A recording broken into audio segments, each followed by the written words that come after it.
Hey you guys, thanks for coming back to Retired Agent Talk. I am your host, Paul Silva, and I'm gonna give you, this is part 2 to what happens to sex offenders who are on state parole supervision who cut off their GPS monitor.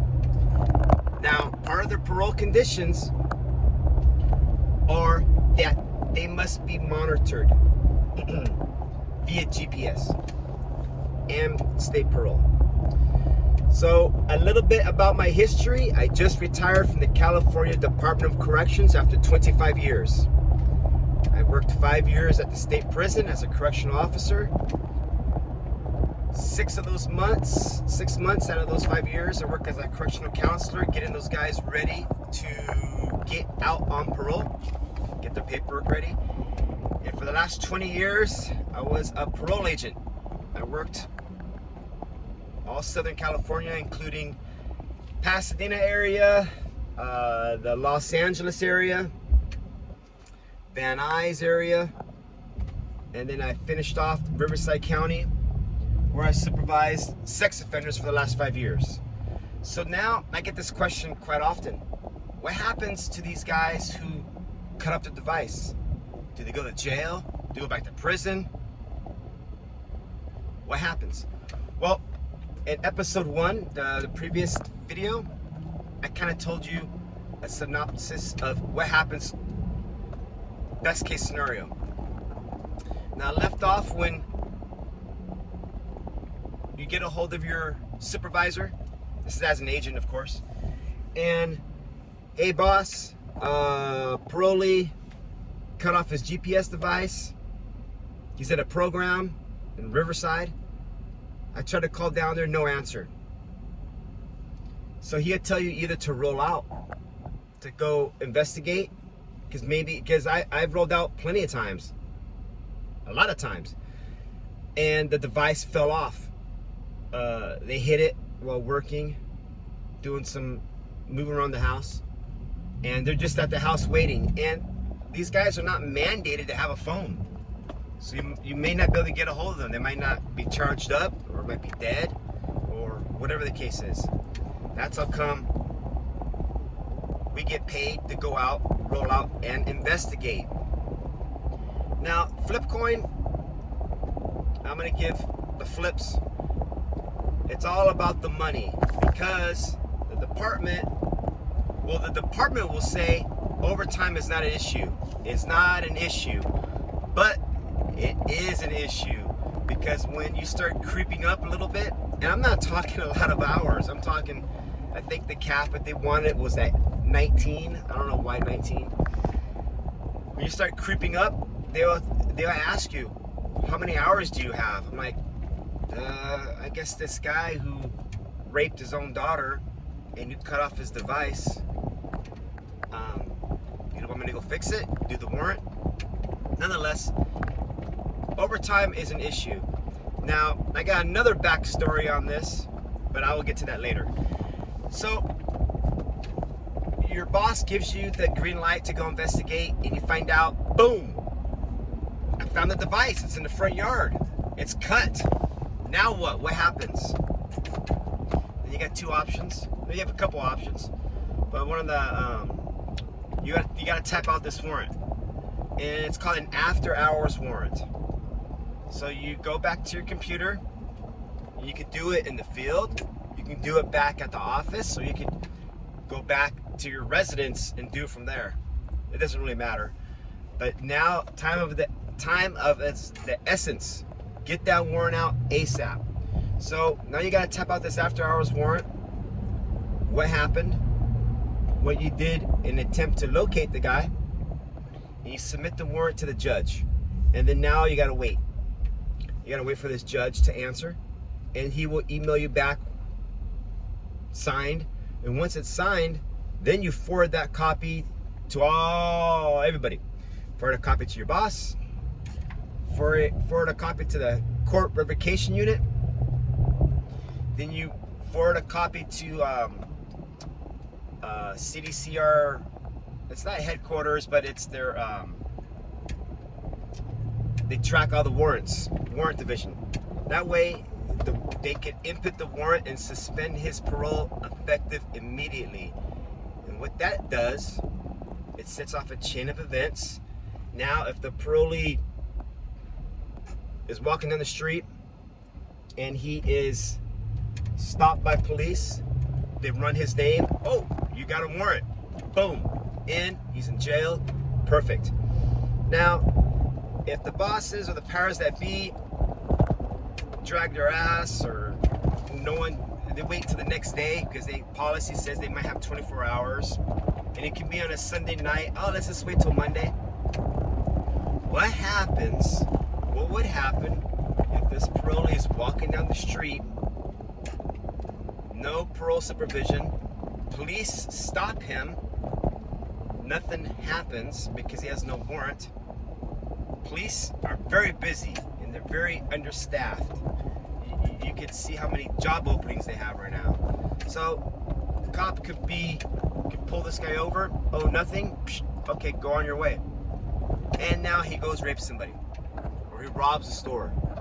He steals someone's purse from the parking lot after the fact. So you want to get this warrant out as soon as possible. That's me being a citizen right now. I expect all the agents to, if anything, if they're not on GPS supervision, get that warrant out as soon as possible. If they cut it, put that warrant out as soon as possible. And once the warrant is in effect, maybe start looking for him. But again, the powers that be, we don't have the manpower or the staff to go effectively looking for the parolee. Now, what happens when he gets arrested? He gets arrested. Great. Perfect. Now you have a couple of days to type out your parole violation. Now, if he has open charges from the community, if he, like, I don't know, broke into a Circle K or 7-Eleven, any open charges, how the department works is they defer that to, excuse me, they defer that to the city or county. Pretty much pass on the buck to them. Back in the old days, I'm going to say the good old days, we do two things. Let that run, his open charges and his parole violation. But they don't do that anymore. So, providing he just got stopped walking down the street, parole violation, he cut off his GPS device. Do the violation, that should be automatic. The computer's going to say, oh, it's 180 days. That's CDCR computer. It really doesn't mean anything, because now it goes to court. I've been to court quite a few times. Goes to court, and they're gonna the parolee might fight it, because why not? Because he's gonna get 180 days. But let me tell the community this, the public this: it's not 180 days. It's 180 days, but they give him half time. So just by breathing, just by him having a pulse, he gets 90 days. Now, once they are custody of the sheriff, which means once they're in jail, the sheriff's department can release at any time. Called a Fed kick. It is, you already got the time. It is released early. He's parole. Think about it in their point of view. He's already being supervised. He got released from prison early on parole, because parole is extension of prison, right? So now he did a parole violation. He gets 90 days. Jail is overcrowded, and the Department of Corrections are not moving fast enough from county jail to state prison. Hey, let's kick out these parole violators. He's being supervised anyways. So you have a guy who is on state parole for, let's just say, molesting his daughter. You got another guy for raping a couple little younger underage girls he met at the mall. You get these two guys who cut off the device. Who knows where the hell they're at for a couple weeks, month, couple days. But once they are caught, they can get caught on a Wednesday, do some jail, go to court on a Monday, be out within a week. that part is scary because there's no punishment. There's no sanction. It's a couple of days in jail. They get to sleep, do some push-ups, watch some, I don't know if Oprah is still playing nowadays. So again, that's what happens. Being a sex offender agent, reflecting back now, a lot of responsibility. I mean, I knew it while working the job. You always know it. But reflecting back right now, you have a huge responsibility. And you're critiqued. You got to input X amount of notes. You got to have everything down to a T. Because if everything works out good, nobody cares. I mean, even if it works out kind of wobbly, as long as there's no issues, nobody cares. Until somebody raises a stink, then all hell breaks loose.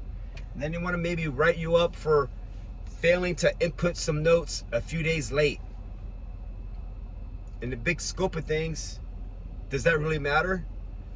This guy cut off his device, broke into a store, got deferred, the case got dropped, he's back on parole, nothing happened.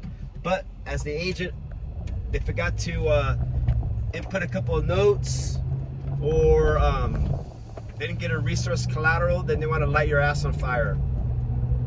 So all that's behind us.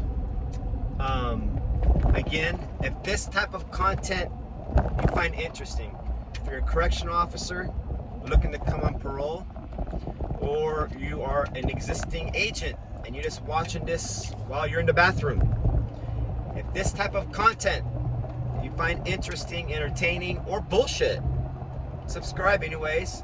Hit that subscription button and you're gonna get bullshit delivered to you on a weekly basis. I'm hoping to start dropping a lot more videos here in the future. It's just, believe it or not, when you're retired, you get busy.